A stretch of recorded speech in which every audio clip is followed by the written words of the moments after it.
officially back.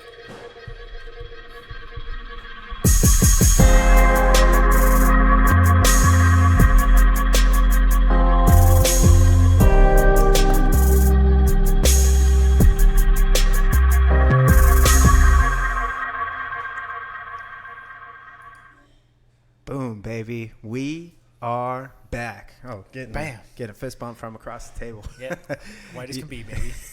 That's how we roll. We know what we are. Well, I think part of the problem was I also said boom, baby. Like that doesn't help our case there. Ryan, know what you are. Embrace it. Yeah. Dude, we are starting this podcast off hot. Today is going to be good. All right, man. Well, everyone, thank you for joining in.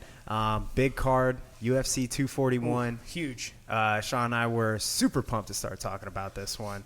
So let's get the ball rolling, man. We have a packed full card. I mean, from the undercard and over. We got a lot to cover. So we're going to kick it off with a few fight announcements, just some stuff that's upcoming. I got one huge announcement that was just put up probably about a couple hours ago at this point. Our boy Francis Ngannou just got booked for the next Fast and Furious movie. He did? Yeah. Is he I purposely held this from Ryan because I wanted his live reaction. Because you said that was like, what, an hour ago? Well, you just told me that like they announced something that you wanted to tell me about. They haven't said what he's going to be. I would imagine it's like Ronda Rousey was in Fast and Furious. He's not going to have any lines. He's basically just going to be like a dude that fights Vin Diesel, shirtless maybe. Yeah, probably shirtless. Yeah. Also, Kat Zingano just got cut from the UFC, former title challenger. Not a surprise there. She was like 3-4 in the UFC, lost like 4 of her last 5, I think. 2 fight announcements. Overeem versus Walt Harris in our nation's capital, December 7th. Will headline that card. I imagine the co-main event is Struve versus Rothwell. That just got announced. And coming up, couple good fights. Andrade versus Sang. Andrade makes her first title defense at strawweight. That's August 31st in China. That's 2 weeks from this Saturday. And then our next podcast, Khabib versus Poirier, September 7th in Abu Dhabi, lightweight title. What up? Now that was white, man. Yeah, that was next. I told you we're embracing it at this point. We upgraded on that. We don't even really do this stuff. No, I know. Ever, I think it's just when you're in front of the camera. I went white, baby. It's the whiskey because that's as white as it gets. Cheers. The co-main to Khabib versus Poirier is Barboza versus Paul Felder. That is I love that. Fireworks. I love that fight, man. Following that week, you got Donald Cerrone fighting Justin Gaethje in the main event. That's bananas. That's another people's fight. So that's pretty much it for fight announcements right now. Yeah. Not a whole lot going on at the moment. No, I think like this is the big Q3 fight. I think you and I talked about this. Like we see a lot, like the UFC this year especially. I think we started seeing this trend a few years ago, but this year especially since they've kicked off with ESPN, they go big once a quarter, like big, and that's what essentially this one is. We always compare it to like the end of the year card because that used to be August. Usually isn't the one. Yeah, this is usually where you start hitting the dead time of the year. Yeah, it historically used to be New Year's and July 4th were the Super two Bowl biggest. weekend. They used to do some big stuff. Yeah, they did, but I would definitely say right, New Year's and July 4th was always the big one. But now it seems biggest. Quarterly, man. Now November's a big one because they're going to Madison Square Garden every November. And you got to figure like they're kind of pulling back a little bit going into Q4 just because they're trying to load up. Yeah, I was gonna say they're going to save all the big stuff from Madison Square Garden and New Year's, like you said. Yeah, absolutely. Because they always double up on pay-per-views in December. Yeah, I'm excited about that. Having a little bit of trouble there with your mic? Falling off there. I don't know. Looks close. I won't touch it. No problem. But yeah, so anyways, let's kind of kick this one off, man. Before we get into this, though, enjoy this card because other than some main events, there's not anything coming up top to bottom. Yeah. So enjoy this while this one lasts Saturday because until probably Madison Square Garden, you're not going to get a stat card. Yeah. That's a great point. I think we do have a lot of great matchups. I think you mentioned a few like JJ versus Watterson. That one's going to be fun. Obviously, Poirier. Whitaker and Adesanya in October. They might load that card up. They haven't announced really anything. I can't believe I forgot. Yeah, that one should be fun too, man. Yeah. I can't wait for that. I know one. They've talked about Holloway fighting Volkanovski, but I think I heard Ariel this week say that that's not looking likely at this point. Who fighting Vol? I didn't hear you. Holloway. Oh, Holloway fighting Vol. Yeah, the title fight. That could be another end of year. It sounds like it's not going to happen at this point. Vol was coming off of a injury recently.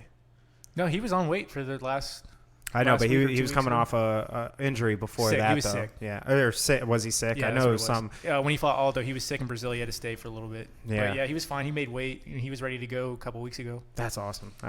But yeah, man. So to your point, though, I think enjoy this card. I know you and I are going to be sitting this on the card couch is on Saturday nuts. watching. I don't know so much about the early prelims, but definitely the prelims are loaded. The early prelims I wouldn't worry about, but as soon as those prelims start, get to your TV. Yeah. So let's kind of kick it off, Sean. If you had to just say, if you've listened to us before, we don't really cover a lot of the prelim and early prelim stuff to try and keep this bad boy under an hour. But load up prelims, so this is no. But it's always good. Yeah, I think this is as fun of a prelim as you're gonna. It's not loaded necessarily with names, but they're young and they're hungry guys. They're guys that Sean and I have watched, and you gotta watch these guys. So, Sean, actually, did you want to mention a few of those? The first fight on the main prelim, the Bermudez Triangle, Bermudez, greatest nickname since Keith Jardine, the Dean of Mean. In my opinion, he's 14-0. He's got 11 subs, 1 knockout. Is taking on Casey Kenny. He's 8-1-1 with 4 subs, 2 KOs. So I think that'll be a fun fight. Both guys are finishers. After that, you got Rafael Sanso, a vet at bantamweight, number 3 in the world, fighting Corey Sandhagen, number 9, who we're both very high on. He's Sean, throw some of those stats down that we talked. He's 10-1. He's got 4 knockouts, 3 subs, and 4 UFC fights. I think it's about 8 rounds. He's landing 8.8 landed per minute, and he's only taking 2.7 per minute. 8.8 is insane. But not just the output, but he's not even taking shots. Yeah, I mean that's nothing. That's an incredible ratio. If you could tell somebody that's a 4-to-1 ratio. If you could tell any fighter in the world that you're going to land 6 to every 2 of your opponents, they're like, yeah, I'll take that. Yeah. Well, 8. You said he was landing 8 per minute, right? 8.8 to 2.7. So he's almost landing 9 shots. That's insane, man.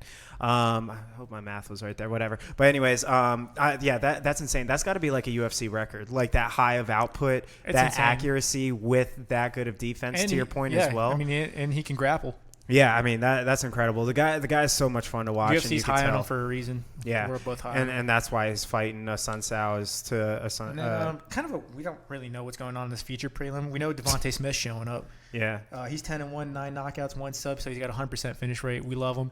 The thing we I love like about him, he's quick, he's fast, he's very basic with his striking. Not that that's an insult, but he just sticks to fundamentals. Fun to watch. Is he fighting Clay Collar or is he fighting Karma Worthy? We don't know.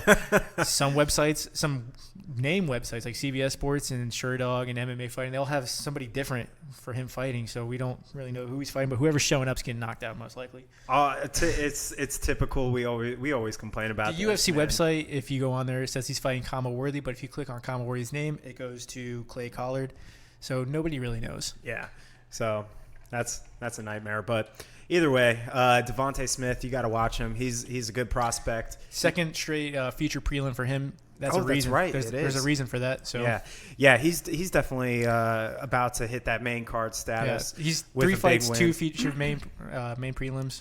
I mean, come on, he's coming. And honestly, like between that fight and the Corey Sandhagen fight, those two, if those two were on the main card, that'd be a lot. Like this prelim would be a stacked free fight. Yeah. Oh, yeah. With it a would good be. main event. Yeah, that would be. But yeah, so there's a lot to tune in for the prelims. Sean and I are really adamant about watching prelims. You get to watch guys that are coming up. A lot of guys coming off Dana White Contender Series and just getting into the league. It's really good to see the new up and comers because you never know when you're watching the next John Jones on the undercard. Yeah, I mean, Corey Sandhagen could be the next stud at bantamweight. We thought it was going to be Garbrandt. That's fallen through, so you don't know.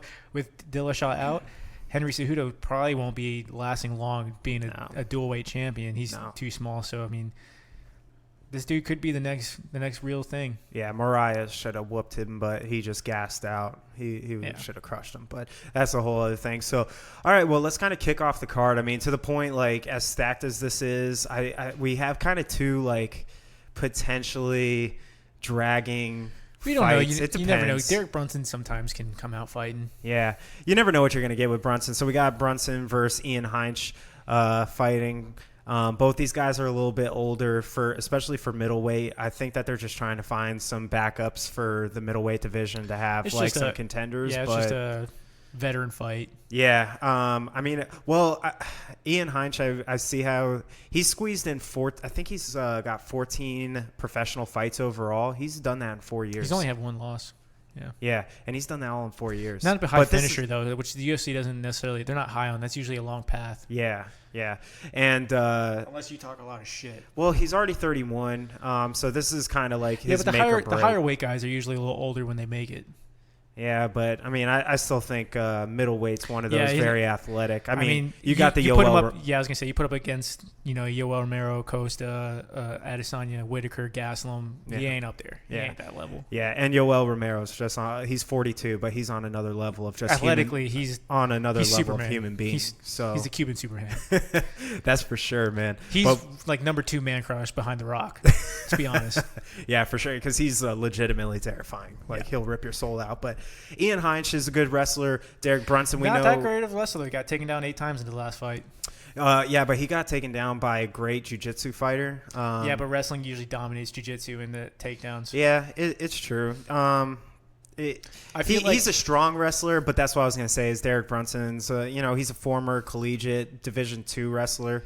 So I feel like that's almost like you probably get made fun of in the wrestling community for getting taken down by a jiu-jitsu guy 8 times. Like once I'm sure they could look the other way like, nah, he probably caught you on good timing. Maybe twice. 8 times though for like a jiu-jitsu guy's going to take down a wrestler? I would be very intrigued to know that. Like I want to know like these just college thought about guys that watch the UFC. Even like a Derek Brunson. Yeah. Like, dude, you got taken down by a jiu-jitsu guy 8 times? Yeah. Like really? They don't even practice his takedowns really in jiu-jitsu. Well, if Derek Brunson were to say that to me, being Ian Heinz, I'd be like, well, is there anybody in the top 10 that hasn't knocked you out? Well, I wouldn't say that because he hasn't fought anybody in the top 10, so that's a steady hill to climb because if you get knocked out by Derek Brunson, that doesn't look good. Yeah. This can turn, to be honest, the way I think that this fight is going to go is it's going to be an ugly brawl. I think both these guys are just going to It'll be sloppy. I think it'll be a sloppy fight. Yeah, because Ian Heinz likes to come in and wing shots and throw power punches. So does Derek Brunson. And I was about to say Brunson does the same thing. So if you have 2 guys that are decent wrestlers that can keep the fight standing, that's probably what we're going to see. In that regard, Derek Brunson just needing a win. Granted, he won against Elias Thudro in a very underwhelming fight. Mostly on Thudro's part, but that's why he's not part of the UFC anymore. Say, he got cut on a win streak almost. Yeah. That's because his style just wasn't. I mean, yeah, I don't even very talk because I can go into a long. Yeah, right. Long-winded explanation, but yeah, I think Brunson's going to need a win here. I mean, he's had some brutal fights going back in his UFC tenure. I mean, if we go back and look, yeah, sure, he's been knocked out by everybody. He's had some wins by Whitaker. He's been knocked out by Adesanya. Yeah, I mean, knocked out by. I think did Uriah Hall knock him out? No, maybe he knocked. No, out Uriah. Yeah, Hall. he knocked out. But that was a fight, if I remember correctly. He was losing until he caught Uriah. He might have been. No, I think that was the one that he just overwhelmed him early. Was it? Yeah, okay. But Souza knocked him out. Anderson beat him by decision. That was a dumb fight. That was boring. Yeah, knocked him out. Jacare knocked him out early on. That's right. Kendall Grove. That's a heck of a name if you want to go back in time a little bit. Yeah. But I mean, he does also have some notable wins. To your point that you just mentioned, Uriah Hall. He beat Sam Alvey, Ed Herman, Lorenz Larkin. Those are like Chris Lorenz Levin. Larkin's a welterweight, and then the other 3 or the other 2 Still, they're kind of. Yeah, I'm just trying to give him some credit here. Honestly, honestly, we're gonna kind of skip by this one pretty quick. I just think move on from that. All right, we're done. Yeah, we're just gonna move on. To give these guys their time, I think that this is gonna go one of 2 ways. Either the wrestling is gonna be stifled by both guys, and it's gonna be an ugly stand-up winging fight, or I'm gonna see Brunson from a UFC PR cage. standpoint. Wouldn't you want Devontae Smith kind of leading off the pay-per-view? That was one of the points I was trying to make. Like, it's crazy that you have 2 great fights headlining the prelim. Or even Sandhagen and the Sunsow, because, I mean, at least that way you can promote – either way you're promoting a young prospect. Why not put both of those guys into the main event? But I think also to counter my point, which is weird, is that they're going to get more views on the feature prelim. Than the pay-per-view? Their prelims usually get 2 to 3 million, I think, views or something. Is that including in the time frame since they've done ESPN Plus? That was before ESPN on Fox. Yeah, but that's the problem, though. I don't know if it's the same with the ESPN. I would think it'd be more on ESPN. Yeah, or I think if at the very least it'd be the same. Oh, by the way, speaking of ESPN, I was telling Sean about this the other day. Disney announced, because Disney owns majority share of Hulu. Obviously, they own ESPN, and they're opening up their own streaming service. But you're going to be able to bundle those packages for $12.99, I believe, which is awesome, coming by the end of the year. So that's going to be great for people that own Hulu and pay for ESPN separately. I have Hulu and ESPN, so I'll take that deal. Yeah, right. So when you texted me that, I was fucking through the roof. Yeah. So that'll be a good deal, because part of the problem that we've talked about this year since the UFC has joined ESPN is just this whole wall that the cards are behind right now, where you have to have a subscription to ESPN, and then you have to. Well, I'm sure you still have to pay the $59.99 for pay-per-view. Well, yeah, that's what I'm saying, and then you have to pay for the pay-per-view on top of that. But I'm just saying, like, at least you get your money's worth out of exactly. that. That's kind of my point. Is at least you're getting 3 streaming services that you can kind of justify on a monthly basis. Whereas, if it's not, I know for us, like, if it's not football season, I never really used ESPN Plus before the UFC jumped on it. So. No.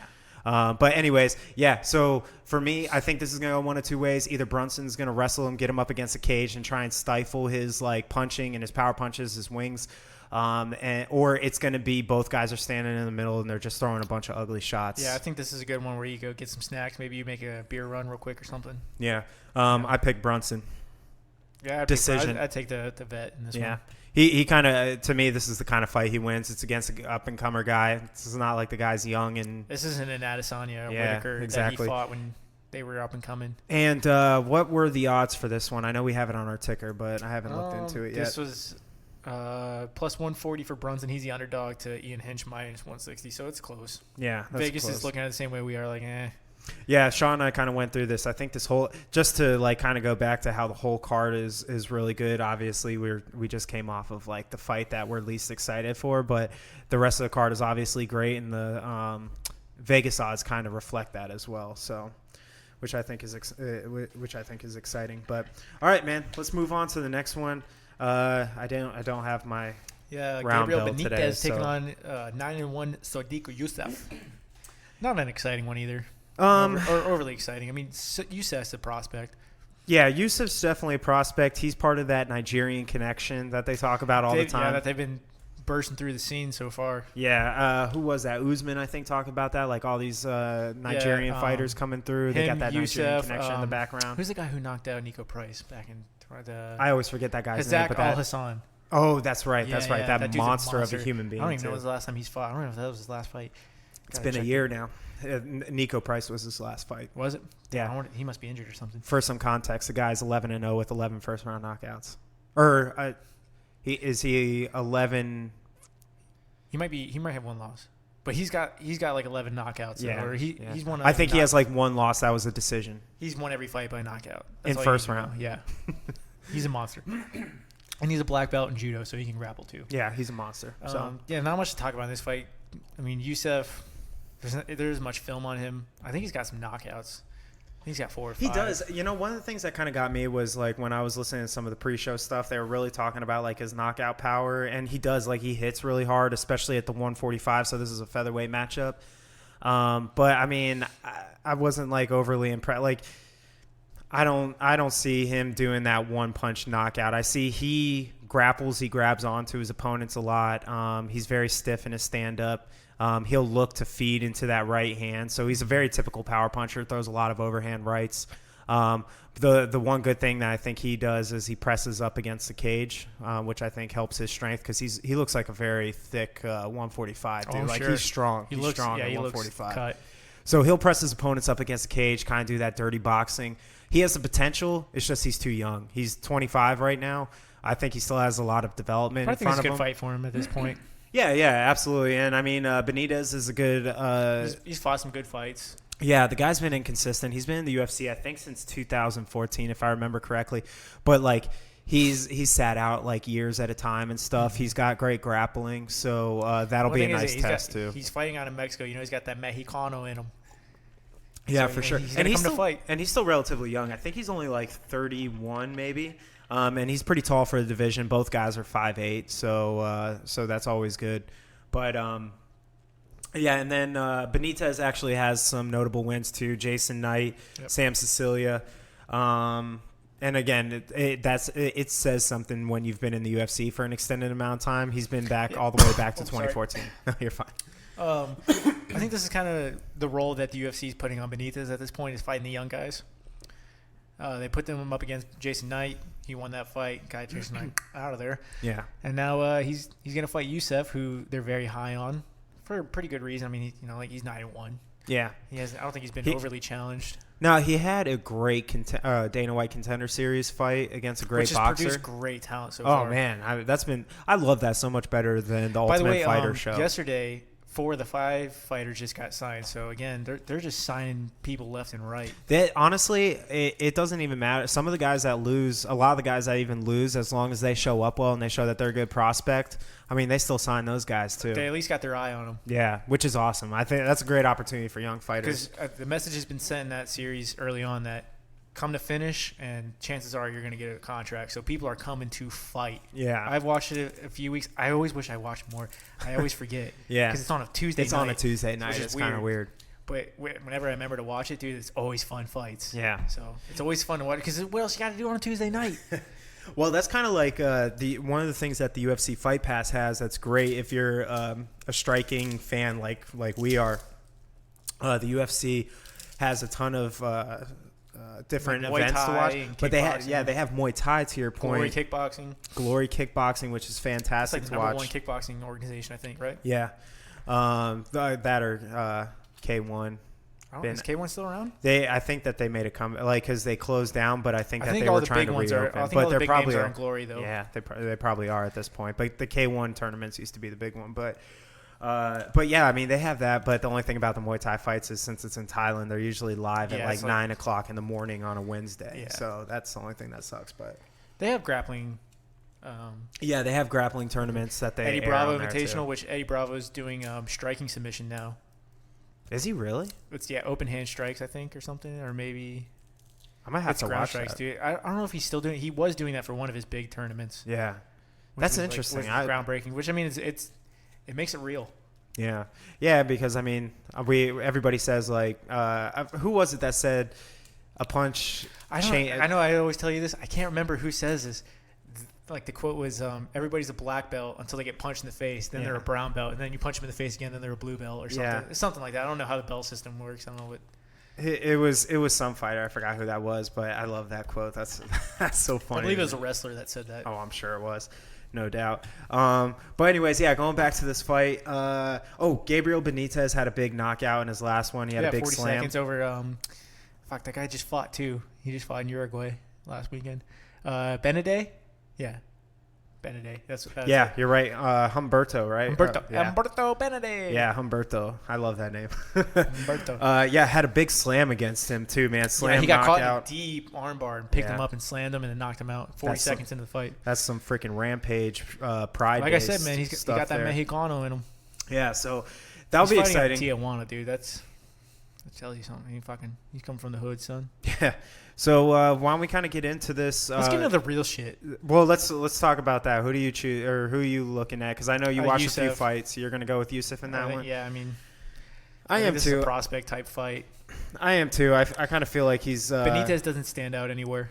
No, he's a good grappler. I would say that's his strong suit. That's why I think he's just at best he's good at something. Mm-hmm. I don't think he stands out anywhere. Youssef's got knockout power. He can push you up against the cage. He can grab a little bit. Yeah, and I think to your point too, like the way Youssef fights too, he fights very wide stance, so it's going to be hard to take a strong guy down like that. And I think Benitez is going to be aggressive, and I think Youssef's just going to catch him. Yeah, if anything. Yeah, at best case. Yeah, I'm going with Youssef as well in this one. I'm going to say second round knockout because I've seen Youssef go crazy in the opening rounds of a fight, but then he slows down a little bit. But I'm hoping that when he slows down, he gets more particular to his right hand and he tries to lure guys in.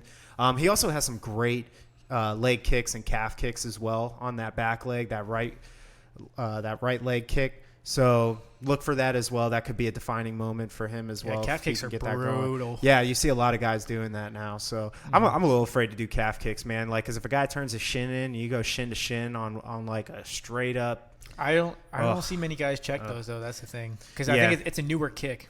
Yeah. So I don't think people are used to it. I know you've always told me since you've done Muay Thai a little bit too that checking kicks is a lifetime thing. Yeah, like Thai guys do that, but they've been training their shins to not feel pain Yeah. since they were They're like numb. yeah, since they were I don't think you can 5, numb so. your shin or your calf. I think that's impossible. That's just straight meat. It is. That's why that one's painful, is because And that'll deaden your leg in 2 or 3 kicks. Yeah, essentially because you're pinching the muscle in there, so you're feeling a lot more pain. Which, bringing that up because I was actually watching the Devontae Smith fight when his last fight. He was using the calf kick, and Dominic Cruz even said, that's a kick that they kick you once, your leg goes numb. It might come back in a minute, but they kick you again, and it's going to be even longer. And then if they kick you again in there, it's done. Yeah. And he said it usually only takes 3 kicks for your leg to be done, your calf. Yeah. So, and that's saying something coming from him too. He would Dominic know. Cruz is super high IQ. Yeah. So. And I mean that one's pain. That's just pain when you feel those, as opposed to like breaking a bone or something, like snapping your shin in half. Mm-hmm. Like that's just it hurts. Yeah. So that really slows guys down. And to your point too, I think we've seen that pick up a lot over the last year and a half. We've seen a lot more of those calf kicks. Usually guys are trained, they go to that quad hamstring area when they're doing those kicks, typically on the side of your upper leg, knee, right? or to the knee. I think that was a thing for a little bit, going to the inside and outside of the knee. Yeah, because that kick's you can only take for ligaments out. Yeah, that's only for not friends. Yeah, but you can also hurt yourself because if a guy gets into an aggressive too. stance, and sits on his knee, that's also a very hard bone to kick with your shin. It's a dangerous one, but I mean that's one that if you land correctly, it does damage. Oh yeah, for sure. So that's a high risk, high reward kick. Which who would have thought you would have a high risk, high reward low kick? Yeah. That one is. But, yeah, so anyways, I think we're both picking Yusuf on that one. I think we're 2 for 2 on similar picks. So let's get into some of the fun shit, man. Dude. Dude. As fun of 3 fights as you're ever going to find. I know. The top 3 fights are just going to be... This fight's bananas, dude. Yeah. This is boggling my mind that this is going to happen. So why don't you go ahead and shoot off the first Cuban one? Superman. Yoel Romero is taking on Brazilian... what's the Marvel version of Superman? I guess the Hulk. Yeah, Brazilian Hulk. Actually, that's a good one because he just smashes. Yeah. So, actually, yeah, that is when I that's think actually about his fights. So that kind of works. Cuban Superman's taking on Brazilian Hulk in this one. That's what I'm labeling this fight as. I like that. Yeah. Yoel Romero, Paulo Costa. This fight's actually been scheduled now 4 times. It's been scrapped 3. Both guys, I think, at one point. I think it's been scheduled once officially. 4 times, according to the UFC. I know they talked about it for like 4 times, but I think one time was official. Well, one time, it was like signed contracts. Yeah, one time it was signed contracts. The other 2 times they verbally agreed and they were supposed to, but one thing led to another. One time, Yoel, I think the first time was when Yoel popped. Yeah, he but popped. It wasn't his fault. Which he just won over $20 million on a settlement with a supplement company that was tainted. Attaboy, get him. He can retire. He doesn't need to fight anymore. And I think Paulo was hurt, and then I think he Yoel got was busted. Hurt. Did Paulo get busted?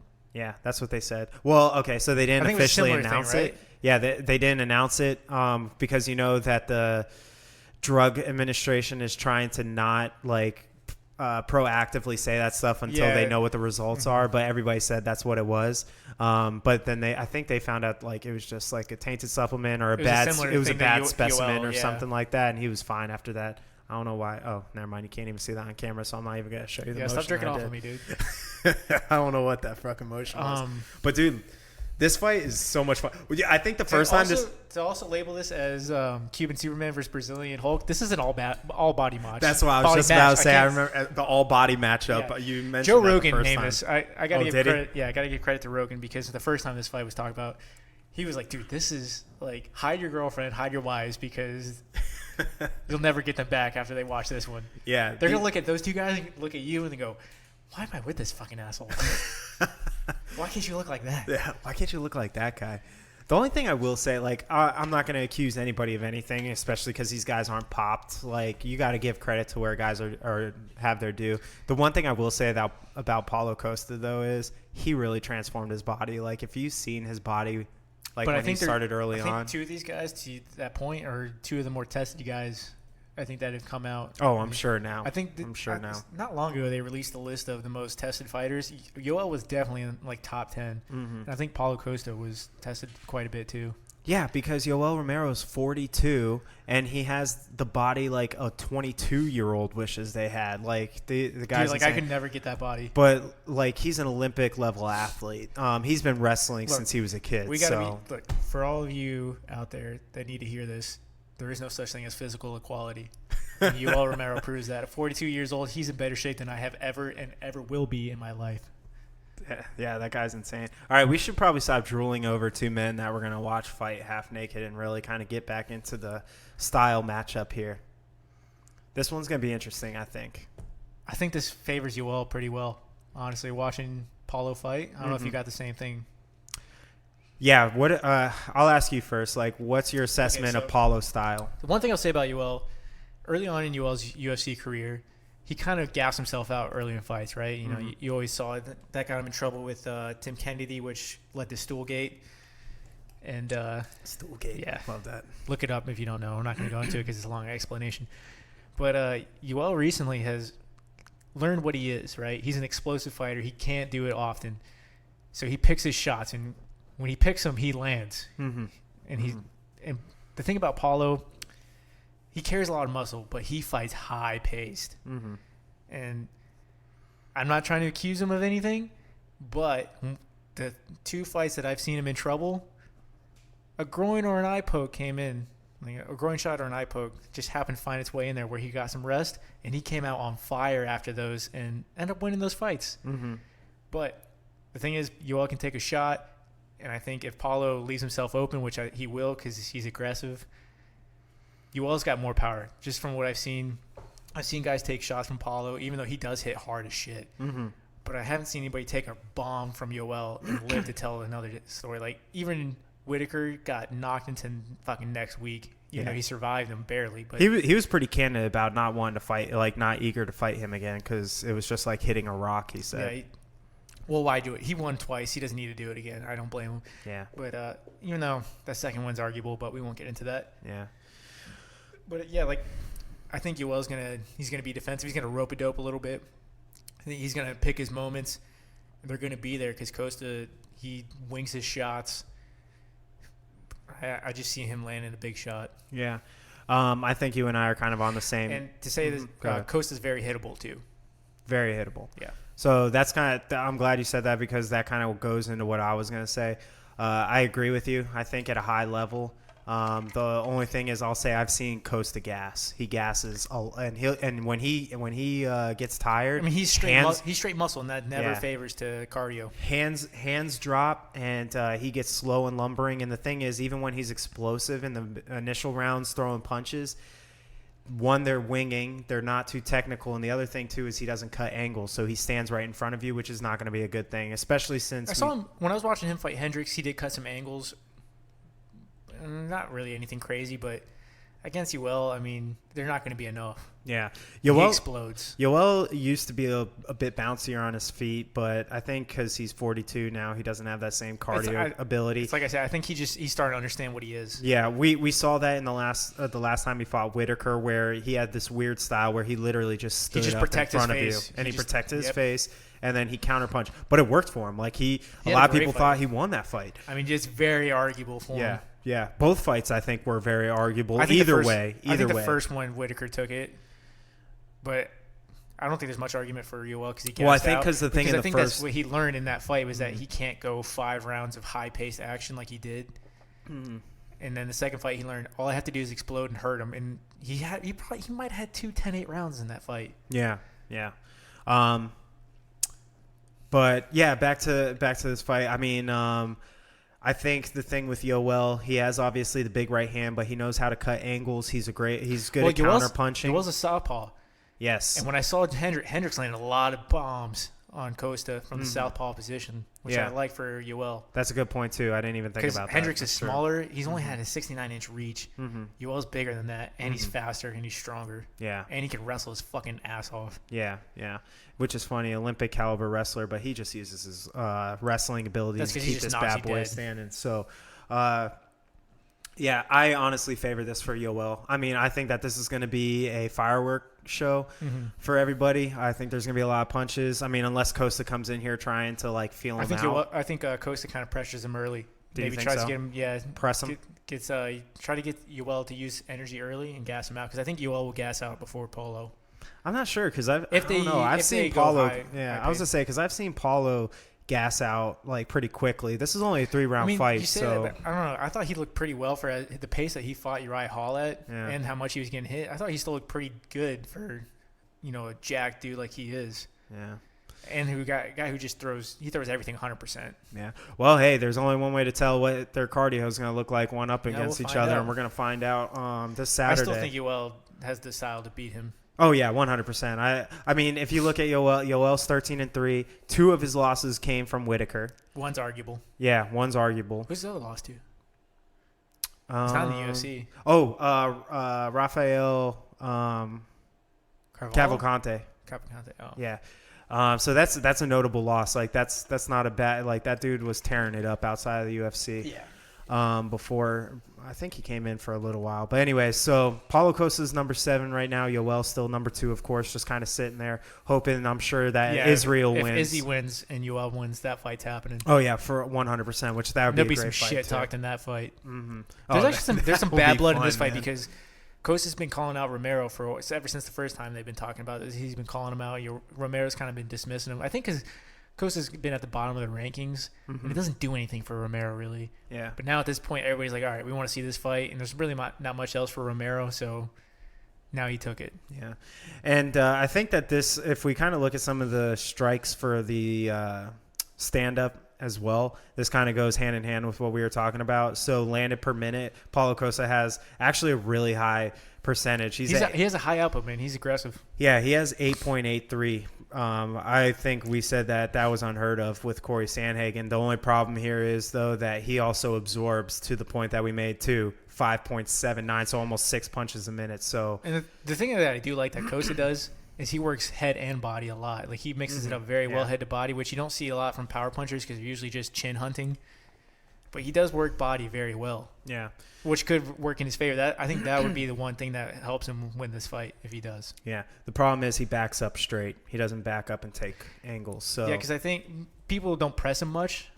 So I don't think he really is used to have to taking angles out. Yeah. Because they're not going to chase him, right? Yeah. Because they don't want to get caught into a still big dude. Yeah. Yeah. That's a good point. But, I mean, then on the other side, you have Yoel Romero, who's more particular about the shots that he takes. He's a power puncher. But he picks him perfect. He picks him perfect. I mean, ask Rockhold. Ask Whitaker.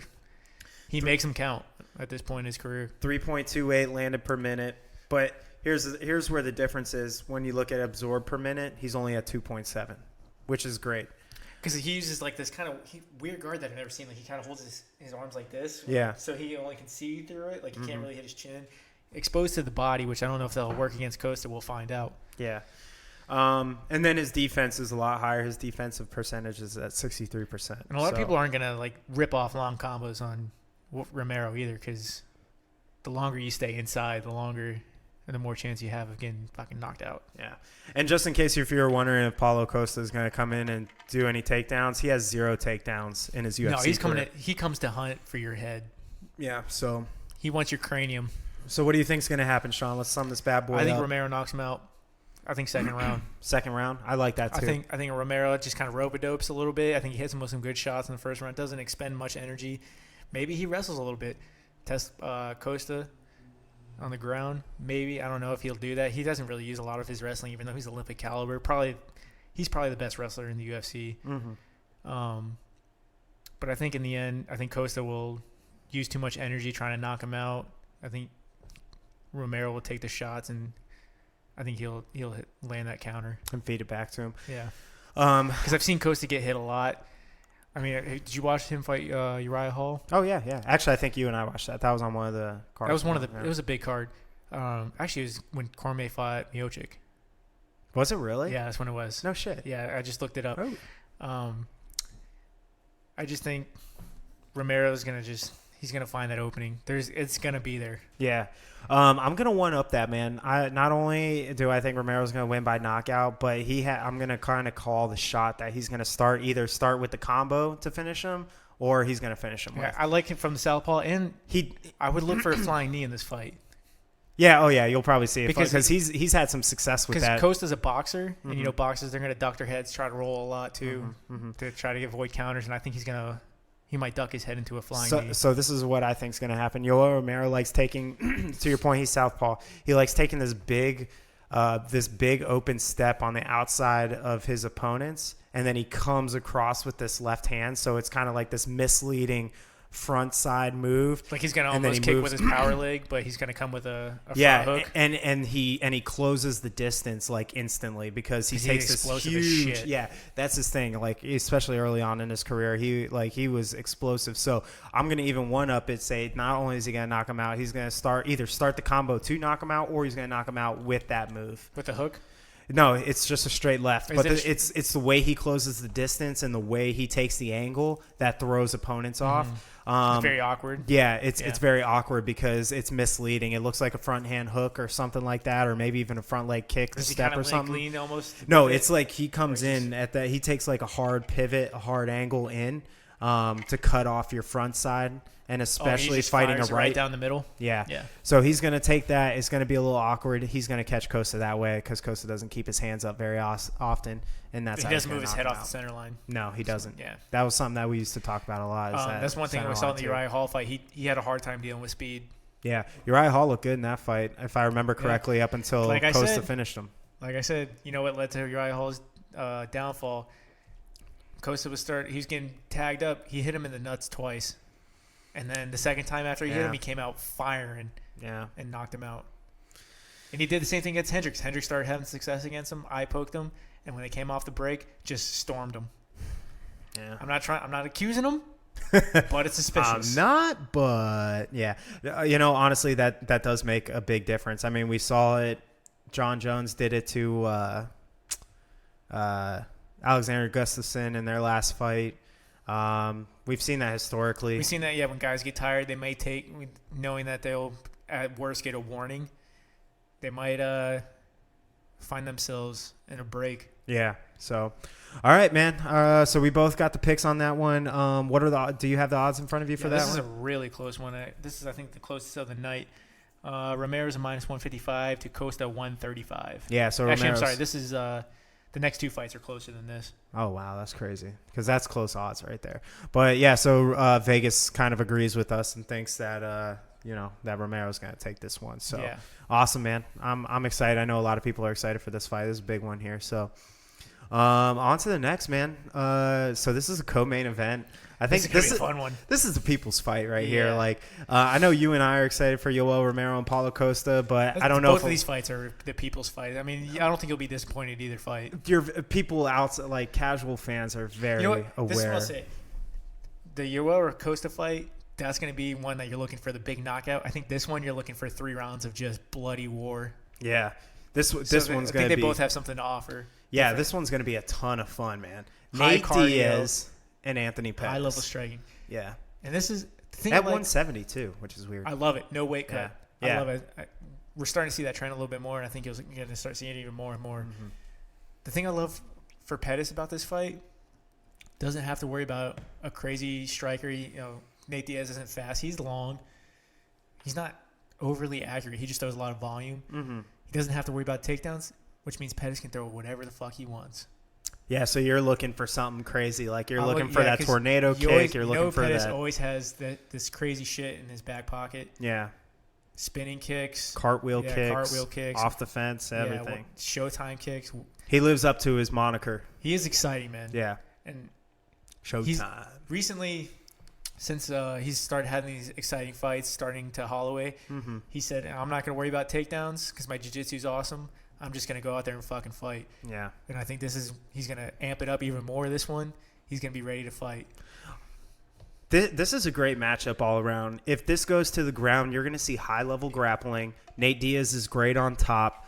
Anthony Pettis has some great submissions. They're both great off their back. Obviously, it goes unspoken that the Diaz brothers are great off their back, training with Eddie Bravo, who you mentioned earlier. No, as they well. train with Renzo Gracie. I thought they came from They're Eddie not Bravo. No, they're one of the Gracie. He just started fighting too. He just had his first fight in the UFC not long ago. Is it Renzo? I think it's Renzo. Yeah. No, it's Crone. Crone Gracie. It's Crone. Oh. Well, then I take that back. Eddie Bravo. Ferguson's. Who am I thinking? Oh, Ferguson's Eddie Bravo. All right. Well, I take back my jiu-jitsu knowledge of the Diaz brothers. But they're trained by a legit. Yeah, but that's what I'm trying to get to. They're both. I mean, they're going to both be great. Crone is. Crone Gracie had to do MMA because jiu-jitsu was getting so boring for him because nobody would compete with him. He tears up because if you watch Joe Rogan too, I don't watch a lot of jiu-jitsu tournaments, but if you listen to Joe Rogan, he says he's one of the guys that you have to absolutely watch. He was so good that this is what I heard from Rogan's podcast is that people were basically just stalemating with him because they didn't want to take chances. Mm-hmm. Like he's one of the only guys in the world that even the top level guys they wouldn't take chances against him. They wouldn't do nothing. They would just basically try to stalemate. That's crazy, man. And then it was so boring for him that he had to start doing MMA. Yeah, that's crazy, man. And to that point, though, I mean, either way, the Diaz brothers are. I mean, Nate himself. If we just mention him, I think that this is going to be a great fight, whether it goes to jiu-jitsu or whether this is going to be a stand-up battle, and you're watching these guys box, kickbox. It's going to be insane. When you get a Diaz fight from either one of them, you count on three things: cardio, volume, jiu-jitsu. Yeah. And what does Pettis do? Volume.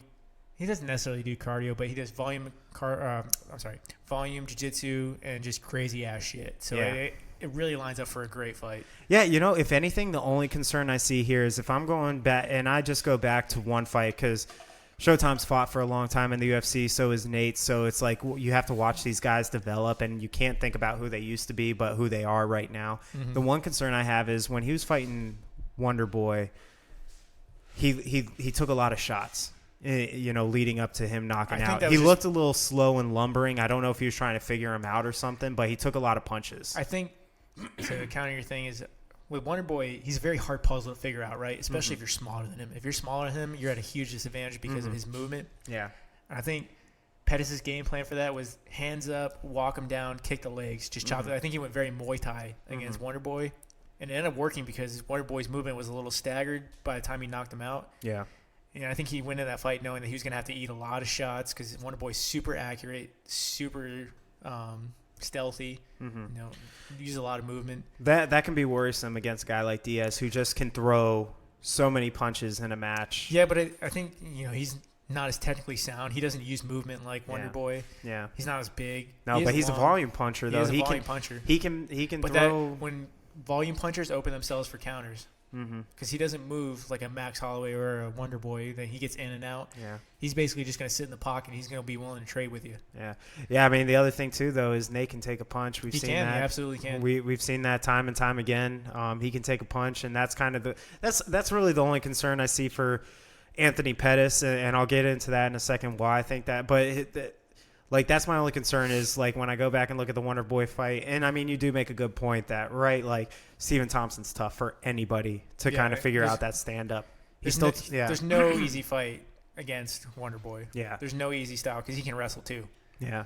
And it's just that would be my only concern is that he's slow and lumbering and he's waiting for an opening. Meanwhile, he's taking a ton of shots. I think he'll Nate. use more movement against Nate Diaz, which I would like to see if he's moving. If he's moving a lot, because Nate Diaz will walk him down a little bit, where Wonder Boy is more of a counter striker. I think he knew that's the style. He's going to have to fight very Muay Thai style. I think this one he knows he can fight more karate style, more like Wonder Boy-ish.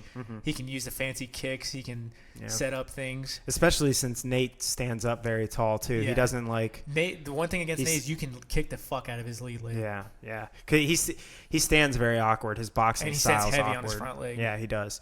Because he baits you in to that boxing matchup. But But yeah, man, this is gonna be exciting either way because I see a lot of stuff coming out. You're gonna see both these guys showboating in the middle of the fight, and this is a fight that Pettis wants bad, dude. Not just Pettis, even Nate Diaz even came out. And there is bad blood in this one. Yeah, well, a little bit more on Pettis' Well, I side think than I was Diaz. gonna say I think Diaz it's more hasn't said so. much. Yeah, I think Pettis just doesn't like the way that Nate carries himself. Mm-hmm. But even Nate, the reason he came back, he said this is a fight he wanted because he knew Pettis would come to fight. yeah. He said he knew Pettis would stand in front of him.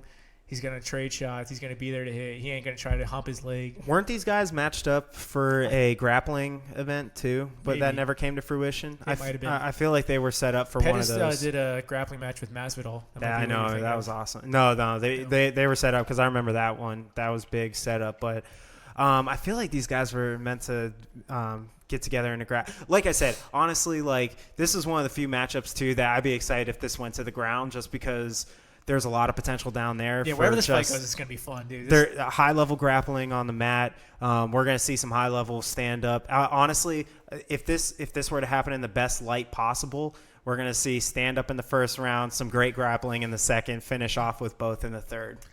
Yeah, I think with no weight cut either, Nate's cardio is going to be there. Yeah.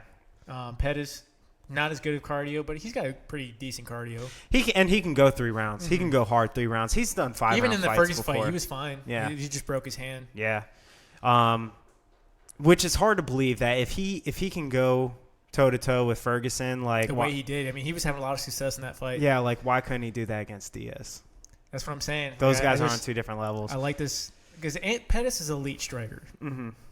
And the Diaz brothers have always had problems with the elite strikers and the elite grapplers. They always do well with well-rounded guys. Mm-hmm. Guys who don't really stand out necessarily in other places. Guys who can kick them. Guys who can just outmaneuver them.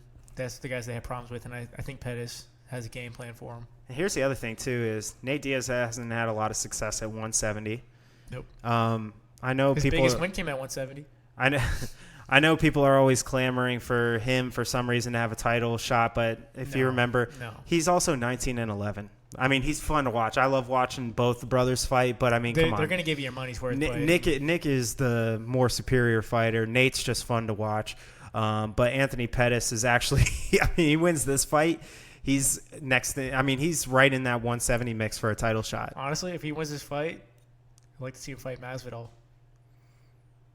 That would be Tell me you wouldn't fucking who wouldn't money for that fight. The only reason I wouldn't want to see that fight is because I want to see him fight. I want to see both those guys fight for the title respectively.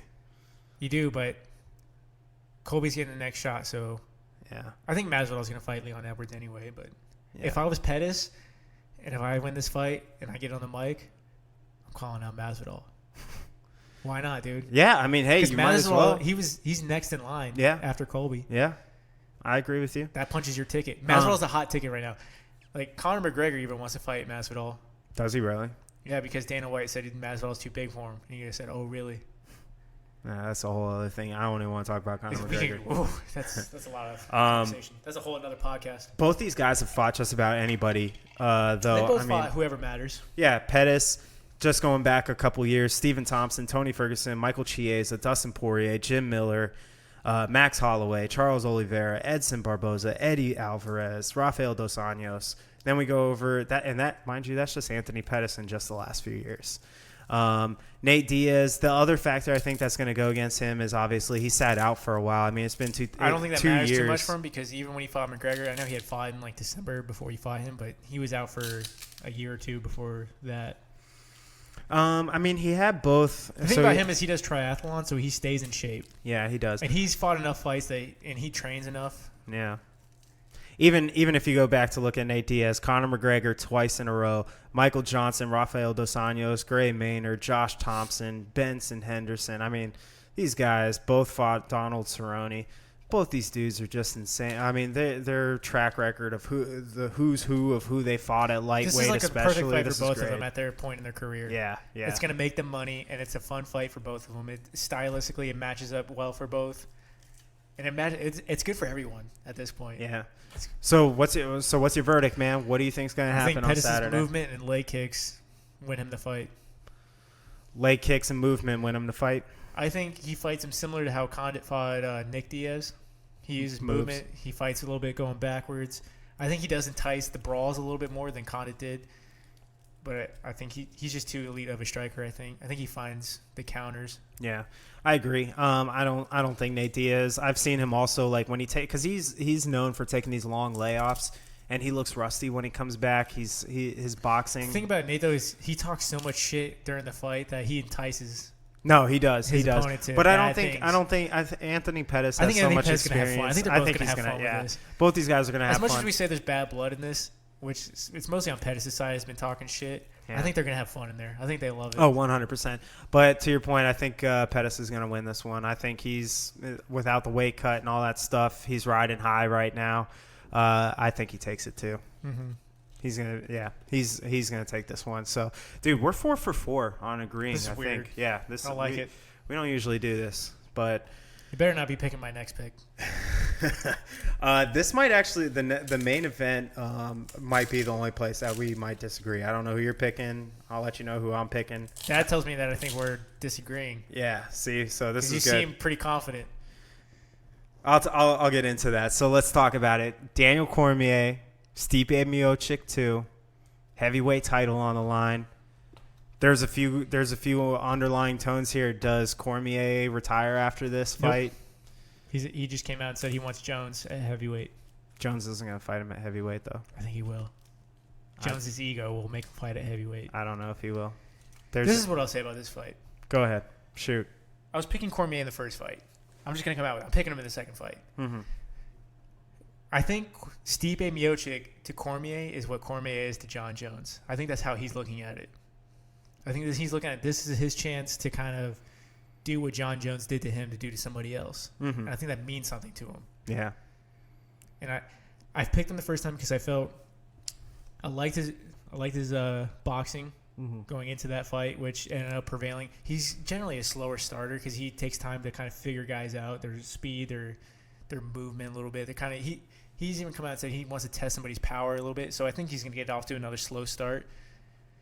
But I just like he can go 5 rounds. He can wrestle his ass off. Miocic isn't out wrestling him. I think he's a better boxer too. Mm-hmm. And we saw the power in the first fight. I think maybe he comes in a little bit leaner, uses a little bit more speed. He doesn't have to worry about a southpaw high kick like he did with Jones. Mm-hmm. He can use his leans to get kind of out of the punching range. And at heavyweight, I don't see any heavyweight that has the tools to beat Daniel Cormier. Yeah. So we do agree. I actually picked Cormier too. I thought the way you were setting that up is that you're picking Miocic. My heart goes with Miocic. My head goes with Cormier. Yeah, my heart's with Miocic, but my head and my senses and my MMA knowledge goes with Daniel Cormier. And it's to that point too where I think he just has all the tools. I mean, really Stipe's best attribute that he's bringing to this fight is he has a much longer reach advantage, but obviously we saw he didn't get to fully utilize that. I think in the first fight, let's talk about this too that I didn't say. Cormier can take a fucking shot, and Stipe, even when he got knocked out before that, he's been rocked in all like his last 4 or 5 fights before that one. Well, I mean, he has a history of getting knocked out. I'm pretty sure he got knocked out by Dos Santos. I know he got knocked out by Struve. I don't think did he get knocked out by Dos Santos? I think that was a decision. In the first fight. Yeah, I know.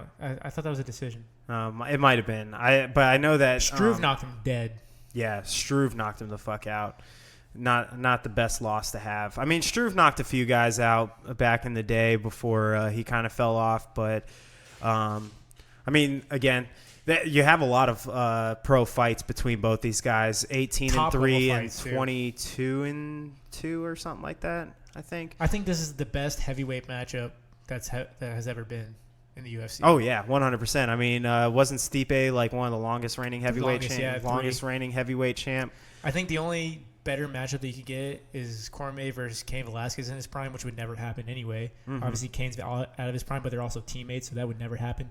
So realistically, I think this is the best matchup that's ever been possible.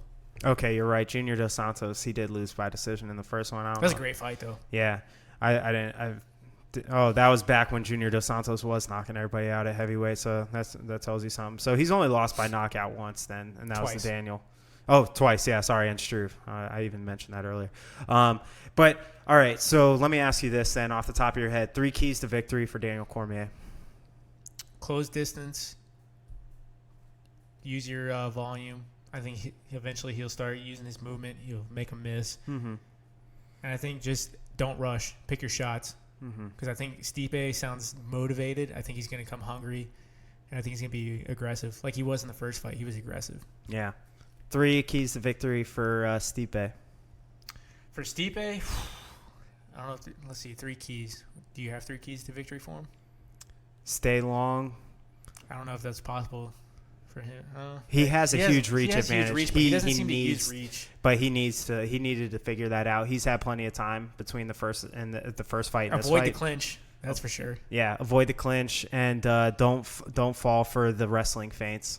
Because on the flip side, one of my keys to victory for Daniel Cormier is wrestling. See, even if he's not, I think he has to use his wrestling to mix in the striking. That's why I think it's one of his keys to victory. He has to at least take him down once, and even if he doesn't do anything there, he has to make Stipe think about that wrestling, so that way he can fire up top, because that's going to be how he comes inside, comes into the pocket, and really fires off some of those that great boxing. Daniel Cormier does have great boxing, man. I mean, it's really coming to his own. Ever since his second fight with Jones, it's really been like on display how great his boxing is. He's crisp. He's fast. He up moves to great. Elite level. Yeah, like it's for a guy that's his size and stuff. Actually, I would put it up great. there because he fights guys that are way bigger than him, and he fucking tags them. Yeah, I mean, he was tagging Jones in that second fight before he got a shin to the forehead and went that night. Yeah, he was winning that fight. Yeah, definitely. So yeah. I don't see Stipe winning this fight. I mean, unless he just comes out and for some reason Cormier can't get inside on him and he can't wrestle him. But I don't see Miocic taking 2 tools away from him. Cormier is more favored. Yep, 100%. I agree with that. Cormier can go high level 5 rounds. Period. High-paced. Yep, high pace, high level 5 rounds. And if you get tired, he's going to take you down. He's going to wrestle you. And one thing I like that Cormier kind of talked about was because, like when Miocic lost to Cormier, like this wasn't his first loss, right? Like, he's lost twice before this, and he seemed to really like harp on the fact that Cormier wasn't eager to like give him his rematch because Cormier was going to take the Brock Lesnar fight for money, and Daniel talked about how when he lost to John Jones, he wasn't pushing for an immediate rematch. Granted, he wasn't champion when he lost, but he seemed like Stipe was too. Almost like Aldo against McGregor, like he was too focused on getting that rematch, even though he got knocked out in the first round. He just kept harping on it, and he kept talking about it to the media, like, oh, he's scared to get the rematch, or I deserved it, and bullshit. And he didn't want to get back in there. He waited too long. He's been out for a while. And Cormier just kind of talked about, like when I lost, I got back in there. I just wanted to get back in there.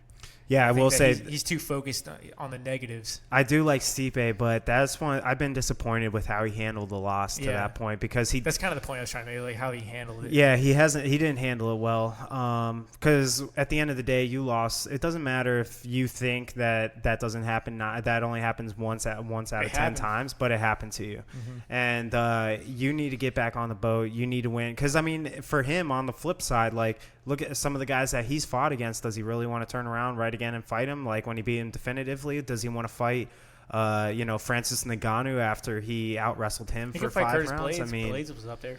Yeah, but I'm just saying, like, I'm sure there was fights. My point is, would Stipe want to do that? He beats these guys definitively. Does he really want to have a quick turnaround and give these guys instant rematches? What's the point? So I mean, he needs to fight. He needed to fight top contenders, but I think it's the way he handled it is kind of that's the thing is he's going to the media.